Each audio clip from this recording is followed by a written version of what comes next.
Today on Geppetto Creations, I'm going to show you how I designed and made this stand that holds these large thread spools.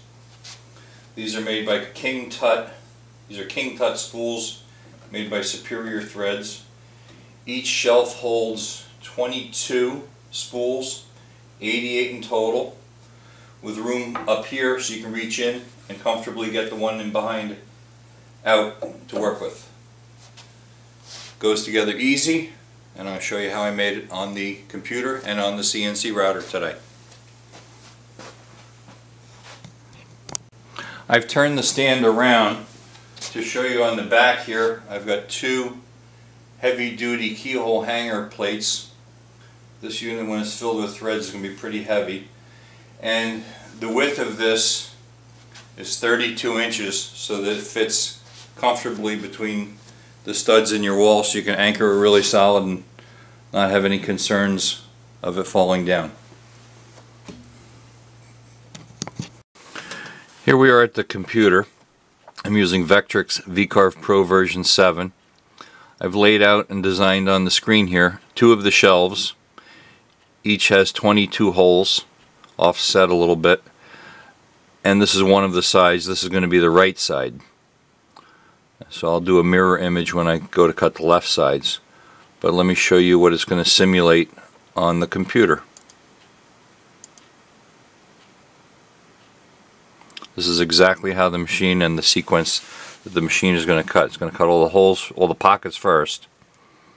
Then it's going to go back and cut the mortises, the through holes, and then cut the outlines. Okay, next step is to put the wood on the machine and bring the program to the machine and get it running. Okay, here we are at the CNC router. It's a Laguna IQ series. I've got the table set up with a 2 foot by 3 foot piece of birch plywood, 13 layers of veneer, solid. There's no voids in it. And I've transferred the data from the computer to the machine, and I'm going to start it. It's going to run for about 2 to 2.5 hours. I'm going to run some of it through fast motion and some of it I'm going to skip so it doesn't kill this video for the length of time.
There we go. After 2.5 hours of running time, I've got 2 shelves and 1 side made.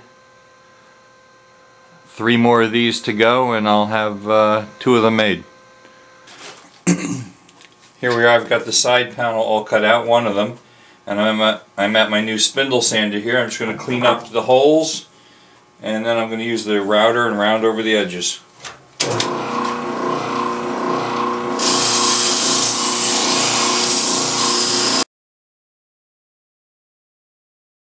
Does a real nice job.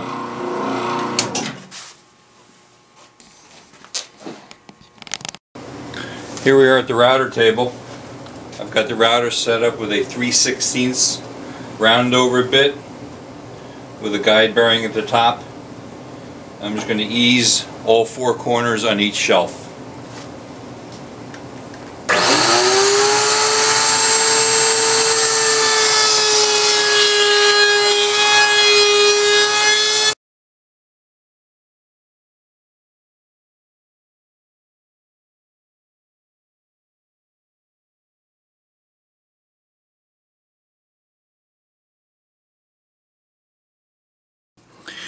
Each of the backs of the vertical uprights has a metal keyhole hanger so that it'll accept a nice sturdy number 8 screw. Those things are going to be fairly heavy, so you want them to be very solid. Let me show you how I made the pocket using the jig that I made for these keyhole hangers. Just a simple jig with 2 vertical pieces that I clamp in the vise. Holds it nice and solid. I use this for several of the projects I make. And this pad area here accepts my small Porter cable trim router with a 1/4 inch spiral carbide bit.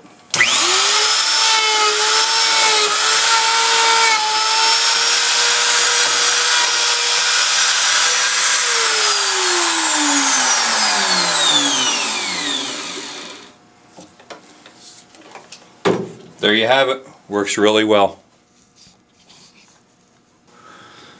There's the pocket, nice and deep to accept a really large screw head. Here's the keyhole bracket. Take my drill with a Vicks bit, which centers it in the hole.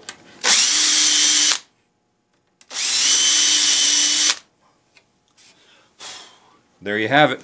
Ready for the next one. A little final sanding, and we'll see how everything fits together.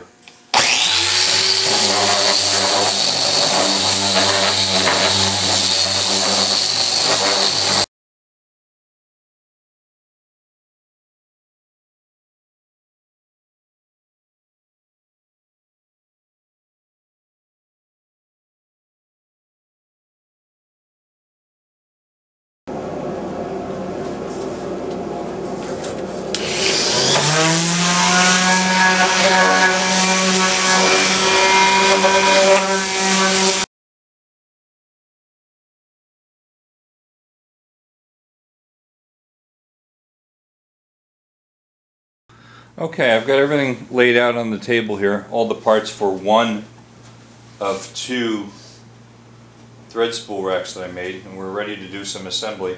I'm not actually going to glue it together because I'm going to ship this to the person that wanted it flat.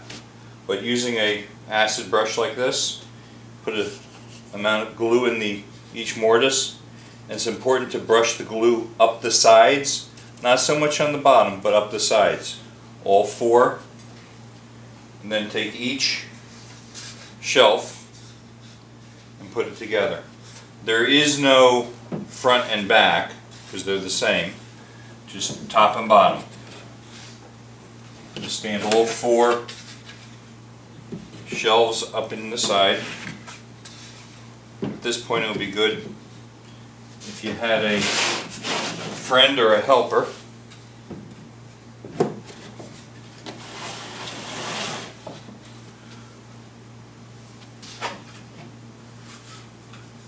Again, put glue in all 4 mortises, and then one at a time get each shelf started.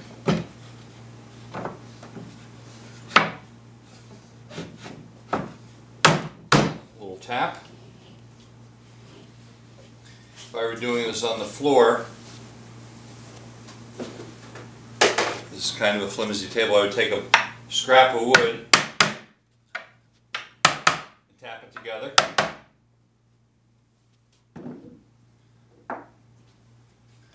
I would normally clamp this together with some long bar clamps, but again, since I'm not the one that's going to be assembling this, what works good as long as the joints are tight together is stretch wrap. Let me just swing the camera over here, and I use handheld stretch wrap, and when you pull this stuff tight, it's as strong as a bar clamp.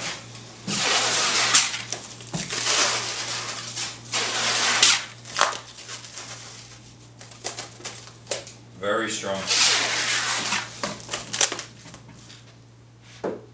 I would wrap it at the bottom here and at the top. I would then flip it over. Let me get my tape measure and show you what I'm going to do next. Got my tape measure. I want to make sure it's square, so I'm going to measure the diagonals from one corner to the other. I've got 44 3/8, and this way 44 3/8, right on the money. If it were off a little bit, I would use some more stretch wrap or put it on the floor and give it a twist just to make sure it's nice and square. Let it set up for a couple hours and it's ready to hang on the wall.